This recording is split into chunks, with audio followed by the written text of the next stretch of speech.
मैं जब भी अपनी छोटी बहन के बच्चे को दूध पिलाती तो उसका पति सर पर आकर खड़ा हो जाता। मुझे उस वक्त बहुत ही ज़्यादा शर्म आती थी, लेकिन मैं उसे कुछ भी ना कहती क्योंकि मैं रिश्ते की वजह से पीछे हट जाती थी। धीरे धीरे मेरे अंदर भी जज्बात भरने लगे थे क्योंकि मेरा पति मुझे छोड़कर विदेश चला गया था और मैं रातों को अक्सर अकेली तरस जाया करती थी। मेरी बहन का पति दिखने में बहुत ही ज़्यादा हैंडसम था। एक रात बच्चा बहुत ज़ोरों से रोने लगा।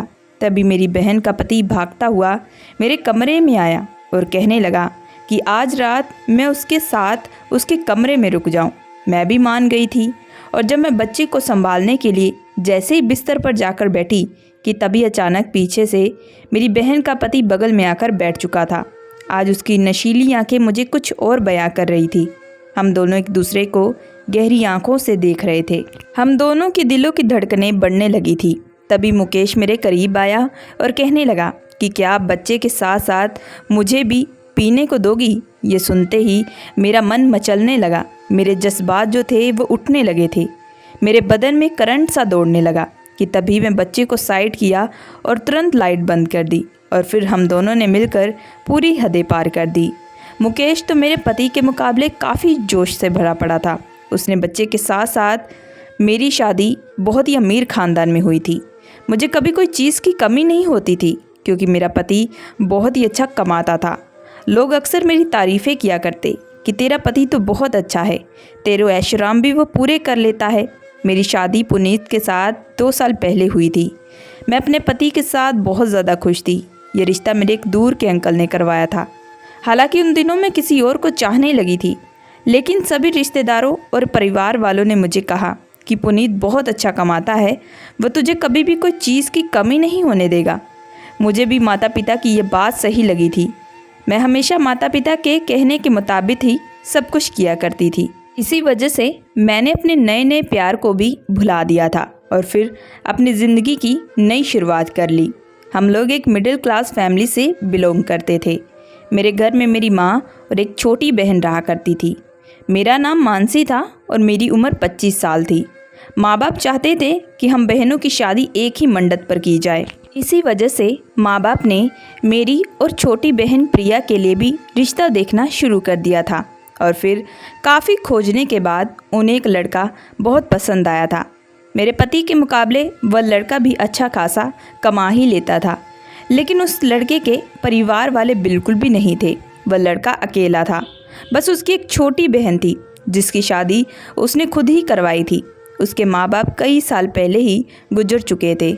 इस बात से हमें कोई भी एतराज़ नहीं था। मेरे माता पिता हम दोनों बहनों की शादी एक ही साथ देखना चाहते थे। मैं अपनी छोटी बहन से भी बेइंतहा मोहब्बत करती थी।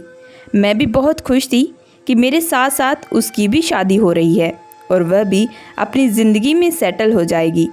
शादी से पहले हम दोनों बहनें बड़ी ही खुश थी। हम दोनों के पास हमारी मौसी आया करती थी जो हमें सुहागरात की रात के बारे में बताया करती थी। शुरू में तो मुझे उनकी बातें सुनना बड़ा ही ज़्यादा ख़राब लगता था, लेकिन जैसे जैसे उन्होंने हमें समझाना शुरू किया तो उसके बाद हम दोनों के अंदर जो जज्बात थे वो उभरने लगे थे। मुझसे ज़्यादा मेरी छोटी बहन बड़ी ही ज़्यादा शरारती थी। वह तो अक्सर मौसी को कहा करती थी कि मुझे इन सब की बिल्कुल ज़रूरत नहीं है, मैं पहले से ही टैलेंटेड हूँ। आज की दौर पर इंटरनेट पर सब कुछ मिल जाता है। यह सब बात सुनकर हम दोनों ही बहुत ज़ोर से हंसने लगती थी। माँ बाप ने हम दोनों बहनों के लिए कोई कसर नहीं छोड़ी थी। उन्होंने शादी में खूब पैसा खर्च किया था और फिर 2 दिन के बाद एक ही मंडप पर मेरी और बहन की शादी करवा दी गई। विदाई के टाइम हम दोनों बहनें बहुत ज़्यादा रोई थी क्योंकि इसके बाद से माँ बाप का कोई सहारा नहीं था। माँ बाप अब दोनों ही घर में अकेले हो जाते। इसी बात से हम दोनों बहनें काफ़ी ज़्यादा चिंतित में थे। तभी पिताजी ने हमें समझाने की कोशिश की और फिर हमें खुशी खुशी विदा किया। उसके बाद मैं अपने ससुराल आ गई थी और फिर मेरी छोटी बहन अपने ससुराल चली गई। मैंने अपने ससुराल में आकर कुछ रस्में की और उसके बाद मुझे मेरे पति के साथ कमरे में भेजा गया था। मेरे पति का घर काफ़ी बड़ा था। मेरे ससुर इस दुनिया में नहीं थे। काफ़ी साल पहले ही उनकी मौत हो चुकी थी। घर में सिर्फ सास और मेरी छोटी ननंद रहा करती थी जो कि अभी पढ़ाई किया करती थी। मेरी ननद बड़ी ही मजाकिया किस्म की थी। वह मुझे मेरे पति के कमरे तक छोड़ने के लिए गई थी और जैसे ही मैं कमरे के अंदर दाखिल हुई तो पूरे कमरे को फूलों से सजाया गया था। आज का दिन मेरे लिए बड़ा ही खूबसूरत भरा दिन था। आज की रात मेरे लिए काफ़ी ज़्यादा स्पेशल थी, लेकिन मुझे बहुत ही ज़्यादा बेचैनी हो रही थी और साथ ही साथ आने वाली खुशियों को लेकर मेरे मन में बहुत ही ज़्यादा खुशी भी हो रही थी। अब मेरी ज़िंदगी की नई शुरुआत होने वाली थी। इसके आगे मेरी ज़िंदगी अब बदलने वाली थी। फिर काफ़ी देर के इंतज़ार के बाद मेरे पति कमरे के अंदर दाखिल हुए थे और आते ही उसने मुझ पर प्यार लुटाना शुरू कर दिया था। उसका प्यार देखकर मैं पूरी तरीके से मचलने लगी थी और फिर हम दोनों ने मिलकर एक दूसरे पर जमकर प्यार लुटाया था। दूसरे दिन जब सुबह उठी तो मेरी सास ने मेरी मुंह दिखाई की रस्म की। मुझे देखने के लिए मोहल्ले की काफ़ी औरतें घर पर आई थी, जिन्होंने मेरी खूबसूरती की काफ़ी तारीफ़ें भी की। ऐसे ही मैं घर की पूरी जिम्मेदारी अपने ऊपर ले ली थी। मैं अपनी सास का भी बखूबी से ध्यान देने लगी थी। मेरी जो ननद थी वह भी मेरी कामकाज में मदद किया करती थी। अक्सर पढ़ाई करने के बाद सीधा वह मेरे पास आ जाती और फिर खूब गप्पे लड़ाया करती। शाम को मैंने अपनी छोटी बहन को फ़ोन किया। मैंने सोचा कि चलो उससे मैं पूछती हूँ कि आज का दिन उसका कैसा गुजरा होगा कि तभी प्रिया ने कुछ देर बाद फ़ोन उठाया और कहने लगी कि अच्छा हुआ दीदी तुम फ़ोन कर दी, मुझे तो तुम्हारी ही याद आ रही थी। मैंने उसे अपना पूरा दिन के बारे में बताया और जब मैंने उसके बारे में पूछा तब वह बोलने लगी कि दीदी मेरा नसीब आपका जैसा थोड़ी है। आप तो जानती हैं कि मेरे सास ससुर इस दुनिया में नहीं है। मेरी एक ननद थी जो कि अभी कुछ देर पहले ही अपने ससुराल चली गई। उसके भी छोटे छोटे बच्चे थे। आज मैंने अपने पति के साथ ही टाइम स्पेंड किया था। लेकिन दीदी मेरे पति दिल के बहुत ही अच्छे इंसान हैं। सास ससुर ना होते हुए भी उन्होंने मुझे काफ़ी अच्छा फील भी करवाया है। उन्होंने मुझे आज कोई कमी नहीं होने दी। आज मैं बहुत ही ज़्यादा खुश हूँ। आज वह मुझे बाहर घुमाने के लिए भी लेकर गए थे। फिर मेरी और मेरी बहन की काफ़ी देर तक बातें होती रही। हम दोनों एक दूसरे को अपने अपने बारे में बता रही थी। अब हम दोनों ही बहुत ज़्यादा खुश थी। इसी तरह हमारी ज़िंदगी बीत रही थी। मैं अपने ससुराल में बिजी हो चुकी थी और दूसरी तरफ मेरी छोटी बहन। माता पिता से हम लोग हफ्ते में मिलने के लिए चले जाया करते थे। कभी कदार माँ भी हमारे पास मिलने के लिए आ जाया करती थी। अब मेरे ससुराल में मेरी सास और मेरी ननद से काफ़ी मैं क्लोज़ हो चुकी थी। अक्सर यह जाना जाता है कि बहू का सास के साथ कोई भी मेलजोल नहीं होता, लेकिन मेरी सास बाकी औरतों के साथ बिल्कुल भी अलग थी। वह मेरी काफ़ी ज़्यादा फ्रेंड बन चुकी थी, बल्कि इसके बदले तो मेरी जो ननद थी वह मेरी काफ़ी दीवानी थी। मैं उसे अक्सर पढ़ने के वक्त उसकी मदद भी किया करती थी, जिससे वह बेहद खुश हो जाया करती थी। इधर मैं ज़्यादा से ज़्यादा वक्त अपने ससुराल में दिया करती थी, तो दूसरी तरफ मेरी बहन की ज़िंदगी बड़े ही मज़े से चल रही थी। वह कभी शिमला घूमने के लिए जाती तो कभी मनाली, और इस दौरान उसका पति भी उसका खूब साथ देता था।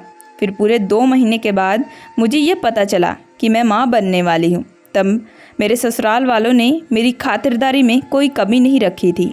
पूरे 2 महीने के बाद मुझे ये पता चला कि मैं माँ बनने वाली हूँ। तब मेरे ससुराल वालों ने मेरी खातिरदारी में कोई कमी नहीं रखी थी, लेकिन उस दौरान मेरी ज़िंदगी ने कुछ अलग मोड़ ले लिया था। मेरी ज़िंदगी इसके बाद बदल चुकी थी। मेरा पति उन दिनों काम के सिलसिले से विदेश चला गया था। मैंने उन्हें जाने से भी बहुत बार रोका और मेरी सास ने भी, लेकिन वह कहने लगे कि मेरे जाने से मेरे आने वाले बच्चे का भविष्य और अच्छा होगा और मैं और तरक्की भी कर पाऊँगा और तब हम उसके लिए और बेहतर भी कर सकते हैं। उन दौरान मुझे मेरे पति की कई बातें इसे सही लगी थी, लेकिन तब मेरे पति मुझे मनाने लगे और उन्होंने जाने की जिद भी की। मेरे पति के मुंह से उस वक्त मुझे यह पता चला कि उनकी विदेश जाने की चाहत बहुत सालों से थी। अब जाकर उन्हें यह मौका मिला है और वह इस मौके को बिल्कुल भी हाथ से गंवाना नहीं चाहते और वहां जाकर उनकी पोस्ट और दुगनी हो जाएगी और उनकी कमाई और अच्छी होगी। मेरी माँ ने कहा कि मुझे इस दौरान अपने पति का अच्छे से साथ देना चाहिए और इसी वजह से मैं चुप हो चुकी थी। मैंने अपने पति को भी जाने की इजाज़त दे दी थी। मुझे भी यही बात सही लगी थी। कुछ महीने तो मेरे पति मुझसे बहुत अच्छे तरीके से बात करते थे, लेकिन जैसे जैसे मेरी प्रेगनेंसी का महीना बढ़ता जा रहा था तो उन्हें बदलाव आने शुरू हो चुके थे। अब अक्सर वह मुझे कहा करते थे कि मानसी, तुम्हें मैं खुद से फ़ोन कर लिया करूँगा, लेकिन तुम मुझे रोज़ रोज़ यूं ही फ़ोन मत किया करो। मैं बहुत ज़्यादा परेशान हो जाता हूँ, मैं काम में बिज़ी होता हूँ, हर वक्त फ़ोन नहीं उठा सकता। यह बात तब मैंने अपनी सास को भी बताई थी। मेरी सास कहने लगी, बेटा वहाँ पर वह अकेला है, शायद कामकाज बहुत ज़्यादा हो रहा हो, इसी वजह से वह परेशान होता होगा। तुम्हें ज़्यादातर अपने बच्चे पर ध्यान देना चाहिए। मैंने भी सास की बात को चुपचाप मान लिया था। अब मेरे पति हफ्ते में 2-3 बार मुझसे बात ही कर लिया करते, इसी से मैं बहुत खुश हो जाया करती थी। मैंने भी अब ज़्यादा से ज़्यादा ध्यान अपने आने वाले बच्चे पर देना शुरू कर दिया था। और जब मेरी प्रेगनेंसी को 4था महीना शुरू हुआ, तब मुझे यह पता चला कि मेरी छोटी बहन भी माँ बनने वाली है, और इस बात से मैं बेहद खुश थी। मैं उसे पूरे तौर तरीके बताया करती थी कि कैसे उसे रहना चाहिए, कैसे खाना पीना चाहिए, कैसे उठना बैठना चाहिए, वगैरह वगैरह, क्योंकि उसके घर में उसकी सास तो नहीं थी जो उसे इन सब तौर तरीके के बारे में बता सकती। मेरी बहन भी अपनी लाइफ में बहुत ही बिजी हो चुकी थी, और दूसरी तरफ मैं भी। यूं ही करते करते हम दोनों की ज़िंदगियां बीत रही थी, और अब मेरी डिलीवरी का दिन भी आ चुका था। उन दिनों मेरी सास ने ज़ोर ज़बरदस्ती अपने बेटे को वापस बुला लिया था ताकि वह एक बार अपने बेटे का चेहरा देख सके। उस दौरान मुझे काफ़ी तकलीफ़ भी हो रही थी, क्योंकि मेरा पति काफ़ी समय से अब मुझसे ठीक ढंग से बात नहीं करता था। मैंने सोचा था कि बच्चा आने के बाद शायद वह बेहतर हो जाएगा, उसमें चेंजेस आने शुरू हो जाएंगे, लेकिन शायद यह मेरी गलतफहमी थी। जब मैंने बहुत ही प्यारे से बेटे को जन्म दिया तो सब लोग बहुत खुश थे, लेकिन जब मैंने अपने पति की तरफ देखा तो उसे उतनी खुशी बिल्कुल भी नहीं थी। उसके चेहरे पर कोई भी खुशी मुझे महसूस नहीं हो रही थी। यह देखकर मुझे बहुत ही ज़्यादा गुस्सा आ रहा था, लेकिन मैंने अपने गुस्से पर बहुत ज़्यादा काबू करके रखा हुआ था। फिर मेरी सास और मेरी ननद मुझे घर वापस ले गए थे। उन्होंने घर को पूरे अच्छे तरीके से सजाया था। यह देखकर मैं बेहद ही खुश हो चुकी थी। मेरे पति मेरे साथ तो रहता, लेकिन वह ज़्यादा से ज़्यादा वक्त अपना फ़ोन पर बिताया करता था। वह फ़ोन पर भी हमेशा बिज़ी रहता। यह देखकर मुझे बहुत ही ज़्यादा गुस्सा आ रहा था। एक रात पति का बार बार फ़ोन बज रहा था और वह उस वक्त वॉशरूम में था। मैंने तभी उसका फ़ोन रिसीव कर लिया, और तभी मुझे दूसरी तरफ से मुझे एक औरत की आवाज़ आई थी। जब मैंने उससे बात की तो मुझे यह पता चला कि मेरे पति ने तो उस औरत से शादी कर ली है। इस बात पर घर पर खूब जमकर झगड़ा हुआ था। मैं तब पूरे तरीके से टूट चुकी थी। मेरी ये सास और ननद दोनों ही मेरे पति पर बरस पड़ी थी, लेकिन मेरा पति उस वक्त सर झुकाए खड़ा था। वह कहने लगा कि वहाँ जाने के बाद उसे इस लड़की से मोहब्बत हो चुकी थी और वह उससे शादी भी कर बैठा है, और वह अपनी आगे की ज़िंदगी उसी लड़की के साथ भी बिताना चाहता है। और उस दौरान मुझे बहुत ज़्यादा तकलीफ़ हो रही थी। जिस इंसान के लिए मैंने इतना कुछ किया, आज वह मुझे अकेला छोड़ दे रहा था। मैं चिल्ला रही थी, बिलख रही थी, लेकिन मेरे पति पर अब कोई असर नहीं हो रहा था। वह दूसरे दिन ही मुझे और मेरे बेटे को हमेशा हमेशा के लिए छोड़कर विदेश चला गया था। यह बात जब मेरे माता पिता को पता चली तो वह बहुत ही ज़्यादा गुस्सा हुए थे। तब मेरी सास उनके सामने हाथ जोड़ रही थी। मेरी सास बहुत ही ज़्यादा अच्छी थी, लेकिन जो उनका बेटा था वह बहुत ही ज़्यादा बदल चुका था। उसे एक फॉरेनर लड़की से मोहब्बत हो चुकी थी और उसकी मोहब्बत में वह पागल हो चुका था। तब उसने यह नहीं सोचा कि वह शादीशुदा है और उसने चुपचाप उस लड़की से शादी कर ली। मैं वही कमरे में पड़ी पूरे तरीके से टूट चुकी थी। रोज़ मेरी सास आती और मुझे संभालने की कोशिश करती और मुझे बार बार उस वक्त समझाती, हिम्मत देती। उस वक्त मेरा बच्चा ज़ोरों से रो रहा होता। अक्सर वह यही कहा करती कि अब तुम्हें ही अपने बेटे को संभालना पड़ेगा, किसी के जाने से ज़िंदगी बिल्कुल भी नहीं रखती। उसके बाद से मैंने धीरे धीरे अपने बच्चे को संभालना शुरू कर दिया था। मैं ज़्यादा से ज़्यादा वक्त अपने बच्चे पर दिया करती, क्योंकि इन सब में मेरे बच्चे का कोई कसूर नहीं था। अब मेरी ज़िंदगी में मेरे बच्चे से बढ़कर कुछ भी नहीं था। अब इसी तरह महीने बीत रहे थे कि तभी मेरी बहन की डिलीवरी का दिन भी आ चुका था। लेकिन उसके कुछ दिन पहले ही मेरी बहन सीढ़ियों से गिर चुकी थी और उस दौरान उसे इमरजेंसी में अस्पताल एडमिट किया गया था। हम लोग घर पर बहुत ही ज़्यादा परेशान हो चुके थे। तब हमें डॉक्टर द्वारा यह खबर मिली कि बस बच्चे को ही बचा सके हैं, माँ इस दुनिया में नहीं रही। यह खबर सुनकर हम लोग पूरे तरीके से टूट चुके थे कि मेरी बहन अब इस दुनिया में नहीं रही है। लेकिन उस दौरान मेरी बहन का पति की हालत काफ़ी ज़्यादा ख़राब हो चुकी थी।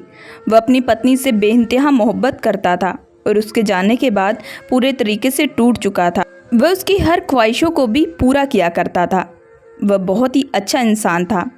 अब माँ की बजाय पहला हक मैंने उस बच्चे को दिया था। वह मेरी गोद में आते ही चुप हो चुकी थी। उसे संभालने वाला कोई भी नहीं था। इसी वजह से अब मैं अपने बच्चे के साथ साथ उस नन्ही सी जान को भी संभाला करती थी। मेरा बच्चा धीरे धीरे बड़ा हो रहा था। जब भी मैं अपनी बहन के पति को देखती तो कहीं ना कहीं मुझे हम दोनों की एक ही हालत नज़र आती।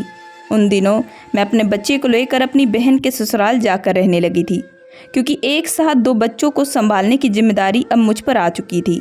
मुकेश अब अपनी पत्नी के जाने के बाद काफ़ी टूट चुका था। मैं उसकी हालत समझ सकती थी। अक्सर मैं उसे समझाया करती। वह भी मेरी बातों को अच्छे तरीके से समझता था, लेकिन अब उसके चेहरे पर वह पहली वाली खुशी बिल्कुल भी नज़र नहीं आती थी। मुझे अपने गम से ज़्यादा मुकेश के गम की काफ़ी ज़्यादा तकलीफ़ भी होती थी।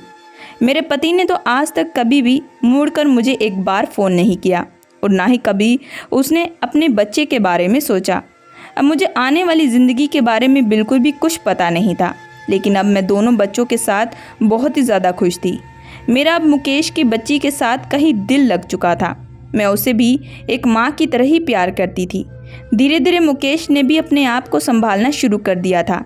अब अक्सर इसी घर में मेरी ननंद भी मुझसे मिलने के लिए आया करती थी, जो कि काफ़ी अच्छी थी।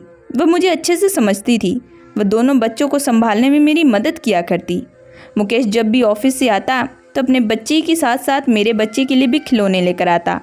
यह देखकर मैं बेहद खुश हो जाया करती थी। आज पहली बार मेरे बच्चे को भी किसी का प्यार मिल रहा था। धीरे धीरे हम दोनों के बच्चे भी बड़े होते जा रहे थे।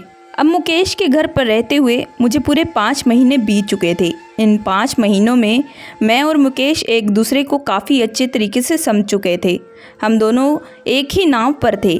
इसी वजह से एक दूसरे की काफ़ी अच्छे तरीके से मदद किया करते। मुकेश के घर में मेरी माँ कभी कदार रहने के लिए आया करती। वह भी मेरी साथ साथ मदद किया करती थी। धीरे धीरे मुझे मुकेश के साथ रहना अच्छा लगने लगा था, क्योंकि वह मेरा काफ़ी अच्छे से ख्याल रखता था। एक दिन मेरी तबीयत बहुत ही ज़्यादा ख़राब हो चुकी थी। मैं रात भर बुखार से तड़प रही थी। उस दिन घर पर कोई भी नहीं था। मैं सिर्फ घर पर अकेली थी। तभी मुकेश मेरे करीब आया और वह मेरी रात भर बैठकर ठंडे पानी की पट्टियाँ कर रहा था। उस दिन मुझे मुकेश काफ़ी अच्छा लगने लगा था। अब मैं अंदर ही अंदर मुकेश को चाहने लगी थी, लेकिन यह बात मैं किसी को बयान नहीं कर सकती थी। घर में एक शख्स था जो मेरे दिल के हालातों को अच्छे तरीके से समझ चुका था। वह थी मेरी ननंद। एक दिन मुकेश मेरे लिए साड़ी लेकर आया। तभी ननंद मेरे कमरे में आई और कहने लगी कि भाभी, मुकेश जी आपका काफ़ी अच्छे से ख्याल रखते हैं। यह बात सुनते ही मैंने अपनी नज़र झुका ली। तभी मेरी ननंद मेरे करीब आई और मेरा हाथ पकड़कर कहने लगी कि भाभी, भाई के जाने के बाद मैंने आपको काफ़ी तड़पते हुए देखा है। आपको काफ़ी दुख भी हुआ है। मैं जानती हूँ मैं जो बोलने वाली हूँ शायद वो थोड़ा अजीब लगेगा, लेकिन ये आपकी बेहतरीन के लिए होगा। मुझे ऐसा लगता है कि आप मुकेश को पसंद करने लगी हैं और मुकेश भी आपको पसंद करता है। मुकेश की लाइफ में भी कोई नहीं है और भाई तो कब का किसी और के साथ शादी कर चुके हैं। मैं चाहती हूँ कि आप मुकेश से शादी कर लें और अपनी ज़िंदगी को संवार लें। कब तक यूं ही इसके आगे जो बोलने वाली थी तो मैं उसे गहरी आंखों से देखने लगी। वह कहने लगी कि भाभी, आप अच्छे से मेरी बातों का मतलब समझ चुकी हैं। मैंने कहा कि लेकिन बाकी लोग क्या कहेंगे, और मैं तो अभी मुकेश से पूछी भी नहीं। तभी ननंद कहने लगी कि उसने बातों ही बातों में मुकेश से भी पूछा था और उसने भी इस बात पर कोई एतराज़ नहीं किया। इसका मतलब है उसे भी यह बात सही लगी थी। यह सुनते ही मेरे चेहरे पर मुस्कुराहट आ गई थी, लेकिन तब भी मुझे डर था। लेकिन तभी मेरी ननंद ने कहा कि वह कल ही आप दोनों की शादी करवाएगी। मैंने कहा कि वह कैसे मुमकिन होगा। तभी वह कहने लगी कि भाभी, आप ये सब मुझ पर छोड़ दें। मुझे अंदर ही अंदर बेचैनी होने लगी, कहीं मेरी सास और मेरे माता पिता मुझे गलत ना समझ बैठे। मैं रात भर परेशानी से गुजार रही थी कि तभी दूसरे दिन सारे परिवार वाले घर पर आकर खड़े हो चुके थे। सब लोग मुझे अजीब निगाहों से देख रहे थे। मैं शर्म के मारे अपनी आंखें नीची कर ली। तभी मेरी सास आगे बढ़ी और कहने लगी कि बहू मैं चाहती हूँ कि तू अपनी ज़िंदगी में खुश रहे। मेरा बेटा तो तुझे खुश नहीं रख पाया, लेकिन तू इस नाम के रिश्ते से हमेशा के लिए आज़ाद हो जा। तभी मैंने अपनी सास की तरफ निगाह डाली। मेरी सास को भी मेरी काफ़ी परवाह थी। इस बात पर सब लोग रजामंदी करने लगे। उस वक्त मुकेश भी सामने खड़े थे। उन्होंने भी यह बात पर सहमति जगाई और उसी दिन मेरी और मुकेश की शादी हो चुकी थी। मैं भगवान से दुआ कर रही थी कि अब मेरी ज़िंदगी को किसी की भी नज़र ना लगे। मैंने अपनी ननंद का धन्यवाद किया। अगर आज वह ना होती तो शायद मेरी ज़िंदगी में कभी भी खुशियाँ ना आती। अब हम दोनों मिलकर बच्चों का अच्छे से ख्याल रखते थे। तो दोस्तों, आप लोग हमें बताएं कि मानसी को अपनी बहन के पति के साथ शादी करनी चाहिए थी या नहीं। और साथ ही साथ अगर आपको हमारी ये कहानी पसंद आई हो तो प्लीज़ हमारे चैनल को लाइक एंड सब्सक्राइब जरूर करिएगा एंड बेल आइकन का बटन जरूर दबाइएगा